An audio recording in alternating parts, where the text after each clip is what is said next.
नमस्कार, city post के इस खास पेशकश में आप सबका बहुत बहुत स्वागत है। सही ही कहते हैं कि रील और रियल दुनिया बहुत अलग होती है। एक तरफ जहां रियल दुनिया में प्रेमी प्रेमिका हवाओं में अपनी जुल्फ लहराते हुए दिखते हैं, तो वहीं रियल दुनिया में बाहर सांस लेना भी दुश्वार होता जा रहा है। धरती ने हमें सब कुछ प्रचुर मात्रा में दिया है, लेकिन हम अपनी लालच के कारण हम अपने पर्यावरण को नष्ट कर रहे हैं। सरकार हमारे सिटी को स्मार्ट सिटी बनाने का ऐलान कर चुकी है, लेकिन क्या यही है स्मार्ट सिटी? हर जगह सड़क, पुल, बिल्डिंग का निर्माण चल रहा है, जिसके कारण पूरे शहर में प्रदूषण का स्तर बढ़ गया है। पटना की गिनती विश्व के सबसे प्रदूषित शहरों में आती है। वायु में कुछ ऐसे पदार्थ पाए गए हैं जैसे कार्बन डाइऑक्साइड, कार्बन मोनोऑक्साइड इत्यादि, जो हमारे स्वास्थ्य के लिए बहुत हानिकारक हैं। इसके बढ़ने के कारण हम मनुष्य ही हैं। हम अपनी आवश्यकताओं को पूरा करने के लिए पेड़ों को काट रहे हैं, प्रदूषण पैदा करने वाले वाहन का प्रयोग कर रहे हैं, जो हमारे वातावरण में प्रदूषण फैलाती है। अभी हाल ही में एक रिपोर्ट आई है जिससे यह साबित हो जाएगा कि पटना का प्रदूषण स्तर कितना बढ़ गया है। एक बार आप वो रिपोर्ट सुन लीजिए। एक रिपोर्ट के मुताबिक हवा प्रदूषण के चलते बिहार में हर साल 96,977 लोगों की मौत होती है। इस मामले में बिहार का स्थान देश में तीसरा है। 2,60,028 के आंकड़े के साथ उत्तर प्रदेश पहले और 1,08,038 के साथ महाराष्ट्र दूसरे नंबर पर है। बिहार में वायु प्रदूषण का सबसे बड़ा कारण गाड़ियां हैं। पेड़ों की कमी के चलते हवा शुद्ध नहीं हो पाती। भारत का 21.54% भूभाग वन आच्छादित है, जबकि बिहार में यह महज 7.27% है। बिहार के जंगल का ज्यादातर हिस्सा पश्चिम चंपारण, कैमूर, जमुई, औरंगाबाद, गया, जहानाबाद, नवादा, नालंदा, मुंगेर, बांका और जमुई में है। वायु प्रदूषण को कंट्रोल में के लिए जहां दूसरे राज्य की सरकारों ने ई व्हीकल को ज्यादा बढ़ावा दिया है, वहीं बिहार इस मामले में फिसड्डी है। ई व्हीकल को बढ़ावा देने के मामले में महाराष्ट्र टॉप पर है, दूसरे नंबर पर गुजरात और तीसरे नंबर पर उत्तर प्रदेश है। बिहार के इस मामले में टॉप 10 से बाहर है। इस बारे में हमने प्रदूषण नियंत्रण विभाग के अध्यक्ष श्री अशोक कुमार घोष से भी बातें की हैं, तो आइए देखते हैं उनका क्या कहना है। सर, पटना जो है अभी विश्व के सबसे प्रदूषित शहरों में आता है, तो सर इस बारे में आप क्या कहना चाहेंगे? ले जाइए विंडो वगैरह सब कुछ, फिर भी आप 5 दिन के बाद लौट के आइएगा तो आपके घर में जितना टीवी, फ्रिज जितना है सब पर धूली कपड़ा जम जाता है। तो ये कारण जियोजेनिक है। कुछ ऐसा कंस्ट्रक्शन ही आई, झारखंड में जाइए तो वहाँ हार्ड रॉक है, तो जहाँ हार्ड रॉक होगा वहाँ धूल फॉर्मेशन कम होता है। जहाँ एलुवियल सॉयल होगा वहाँ धूल फॉर्मेशन ज़्यादा होगा। ये वर्ल्ड वाइड स्टडी है, वर्ल्ड के मैप पर भी आप देखेंगे तो जितना एरिया न्यू एलुवियम है जिसका फॉर्मेशन हाल के सालों में हुआ है, तो जिसको सिनोजेकेरा बोलते हैं, वहाँ प्रोन है मिट्टी धूल फॉर्मेशन का। और कुछ कारण एंथ्रोपोजेनिक भी है, हम लोग भी रिस्पॉन्सिबल हैं, जिसमें 3 प्रमुख कारण है, जिसका कारण मनुष्य है। अर्थ को हम केवल जियोजेनिक कारण को हम ब्लेम नहीं कर सकते हैं, हम लोग भी दोषी हैं। जिसमें एक कारण है प्लांटेशन का कमी होना। पटना बढ़ते गया, जगह की कमी होते गई, रोड चौड़ा होते गया, तो रोड चौड़ा होने से रोड के किनारे का पौधा बहुत काट दिया गया, उसका सब्स्टिट्यूट नहीं हुआ। दूसरा, घर भी जो लोग बनाते हैं, चूँकि ज़मीन बहुत कीमती है, तो 1 कट्ठा ज़मीन खरीदते हैं, उसमें पौने कट्ठे में घर बना देते हैं और उसका कोई जगह नहीं छोड़ते हैं जिसमें प्लांटेशन हो। ताकि आपका पटना पूरा कंक्रीट जंगल हो गया है। जो ग्रीन प्लांट्स है वो बहुत धूलकण को एबेटमेंट करने में काम देता है। एक समस्या ये है। दूसरा, वाहन का संख्या बढ़ते जा रहा है। यहाँ 1950 का एम्बेसडर भी रोड पर मिलता है और 1 महीना पहले का BMW भी रोड पर मिलता है। और देशों में क्या होता है कि जैसे पुरानी गाड़ियाँ फेज आउट होती हैं, नई गाड़ियाँ आती हैं, तो एक बैलेंस बना रहता है। हम लोग के यहाँ जो गाड़ी बिल्कुल जो नहीं चलने लायक है, मैकेनिक के लाख प्रयास के बाद उसी गाड़ी को हम लोग हटाते हैं, अंत तक उसको चलाते रहते हैं। और रोज़ नई गाड़ियाँ आ रही हैं, आप देखती हैं कितना मॉडल है, सब मॉडल है, तो ये कैपेसिटी से ज़्यादा हो गया। और जो गाड़ी का मेंटेनेंस नहीं होता है ठीक से प्रॉपर, तो उससे काफ़ी धुआं निकलता है। आप देखते होंगे पुराने बस होते हैं, रोड पर नज़र आता होगा आपको।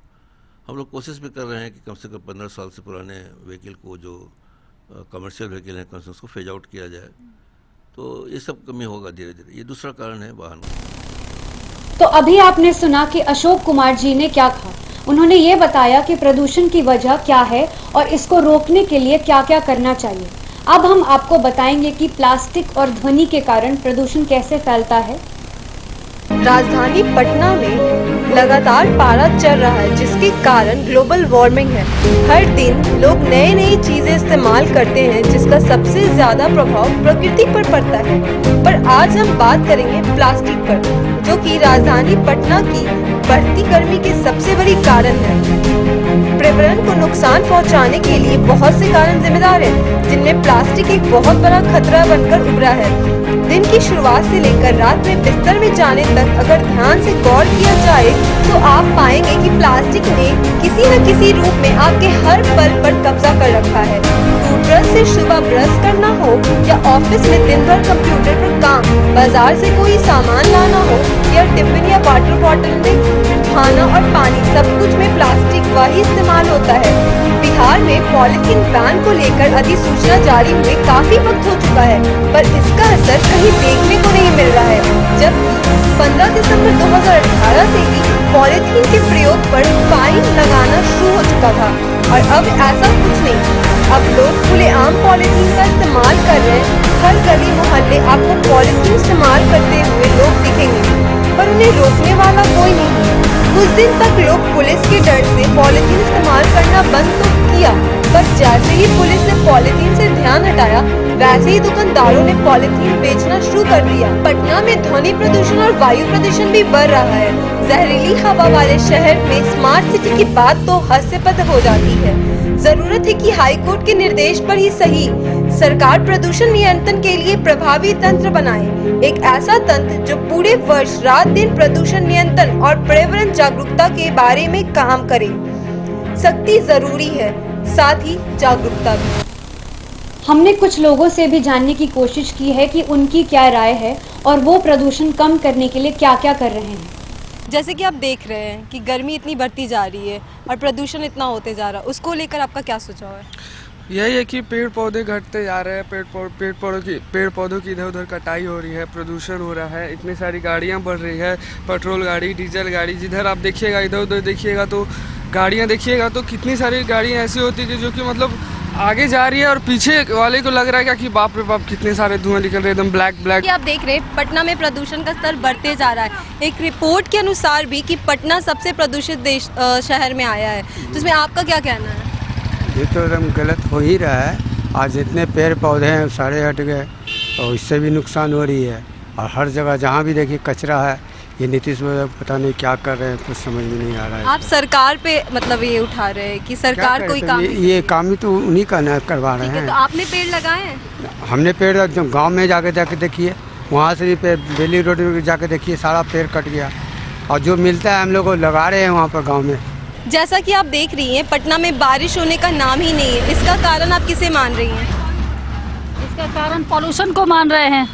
क्यों, मतलब कि आखिर ये पॉल्यूशन इतना बढ़ता क्यों जा रहा है और पटना में ही ऐसा क्यों हो रहा है? पटना में ही ऐसा नहीं हो रहा है, पूरे जगह में ही हो रहा है, लेकिन पटना में कुछ ज़्यादा है, जिसका कारण है कि पेड़ पौधे नहीं है। अच्छा, तो आपने पेड़ लगाए हैं? मैंने पेड़ तो नहीं लगाई, बट फिर आप एक्सपेक्ट करें कि दूसरे लगाए? हाँ, मैं सभी लगाए, जितने नागरिक होने के कारण सबका ये कर्तव्य होता है कि वो पेड़ लगाए। पेड़ लगेगा तब तो बारिश होगी, तब तो सबको आराम मिलेगा। आप सबसे गुजारिश है कि प्रदूषण को कम करने के लिए पेड़ लगाएं, वाहनों, एसी इत्यादि का इस्तेमाल कम से कम करें। यह हमारी धरती है और इसे हमें ही बचाना है और हमें आज से ही शुरू करना होगा, इससे पहले कि बहुत देर हो जाए। इस खबर में इतना ही। अगर आपको ये खबर अच्छी लगे तो इसे लाइक कीजिए, हमारे चैनल को सब्सक्राइब कीजिए। मैं शांभवी इजाजत लेती हूँ। यहाँ पड़ती है भविष्य की मजबूत नींव, हम मिलकर बनाते हैं बेहतर कल। गोपाल नारायण सिंह यूनिवर्सिटी, आपके बेहतर कल के लिए।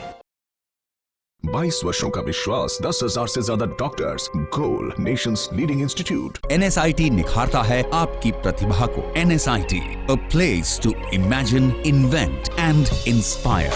NSIT, अम्हारा, बिहटा, पटना।